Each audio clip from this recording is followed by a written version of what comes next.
Sobat Pancasila, berjumpa kembali bersama saya Engel Bertus Kuku Widiatmoko di Citizen Podcast Prodi Paling Keren Universitas PGRI Kanjuruhan Malang. Pada kesempatan ini kita akan mengulik sejenak dengan satu sosok mahasiswi yang luar biasa dengan prestasi dan juga bidangnya yang sangat menarik.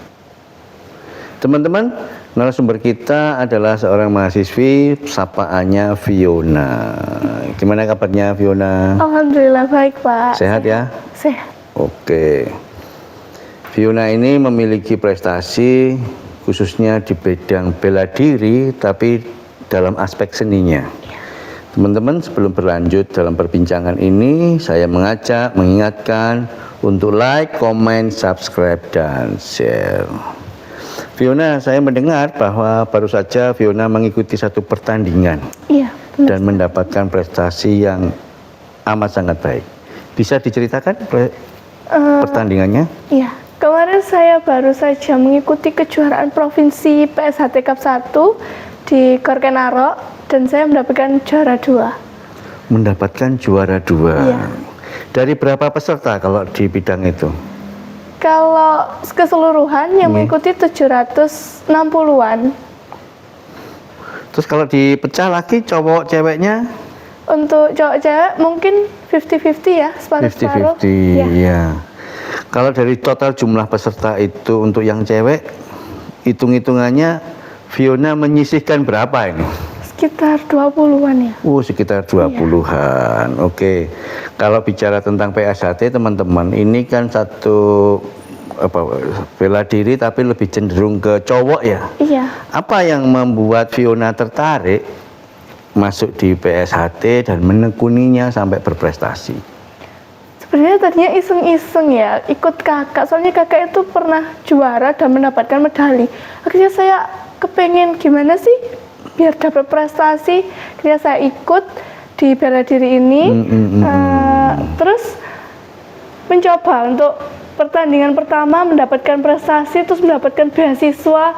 Itu mulai dari situ saya semakin ingin terus berprestasi. Oke. Ya, Fiona, mengapa kamu tertarik untuk bidang prestasi? Apakah tidak cukup ini bidang pendidikan aja begitu?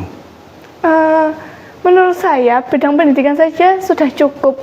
Namun jika ditambah prestasi itu akan mendapat poin plus yang bisa mengubah kehidupan selanjutnya, menambah potensi keberlangsungan hidup selanjutnya menjadi lebih baik. Ada pengalaman mendapat manfaat dari prestasi itu apa? Ada banyak. Saya mendapatkan beasiswa pendidikan, jaminan pendidikan selanjutnya itu dari prestasi ini. Oke, kalau ngomong prestasi penting, pendidikan juga lebih penting lagi. Bagaimana mengatur waktu, Fiona? Saya mengatur waktu mulai dari kecil sudah diajarkan disiplin waktu ya oleh ayah saya. Jadi gimana sih caranya bagi waktu itu? Pertama harus fokus ke pendidikan, ke sekolah, belajar, kuliah.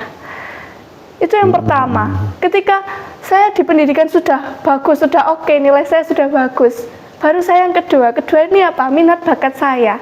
Minat bakat saya juga harus berkembang sama seperti pendidikan saya. Ketika dua-duanya sudah berjalan dengan baik, baru yang lain-lain itu mengikuti, kayak bermain ataupun apa. Dan yang paling penting itu ibadah, itu tidak boleh lupa ya. Ibadah harus tetap wajib dilaksanakan. Iya, benar. Di tengah kesibukan ya? Ya. Oke.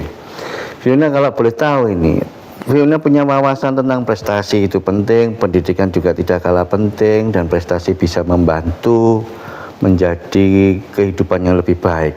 Ini siapa yang memberi wawasan atau siapa yang berpengaruh terhadap cara berpikirnya Fiona ini?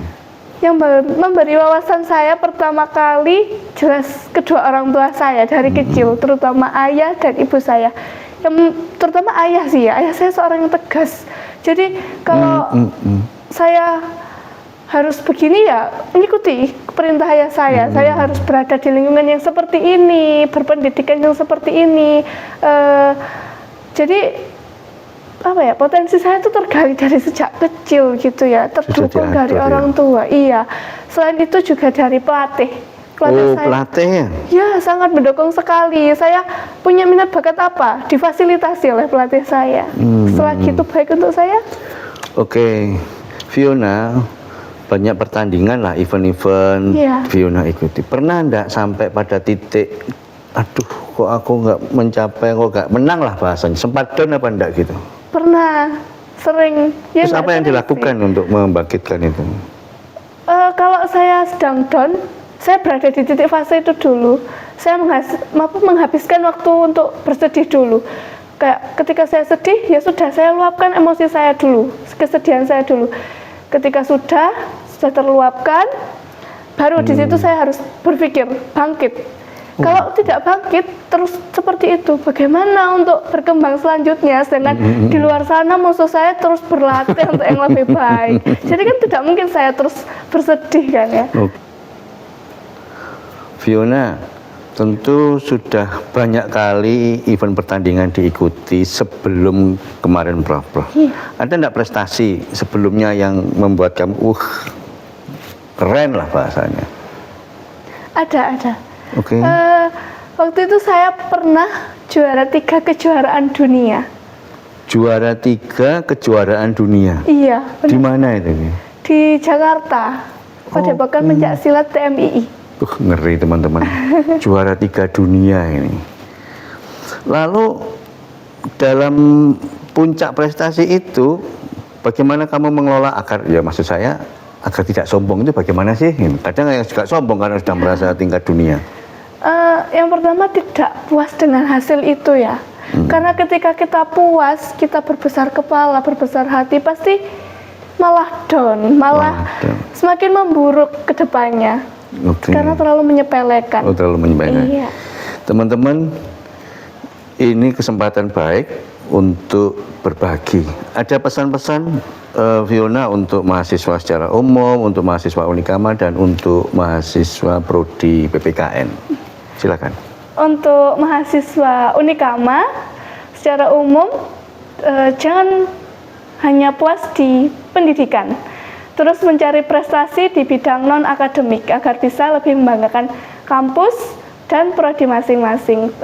Khususnya untuk prodi PPKN. Prodi paling keren? Ya, teman-teman jangan hanya kuliah di dalam kampus saja, cari wawasan luas. Cari wawasan di luar kampus, masih banyak prestasi yang bisa Anda raih. Oke, teman-teman, itu tadi perbincangan dengan Fiona. Semoga bermanfaat, menambah wawasan. Terus like, comment, subscribe, dan share. Salam Pancasila. Salam.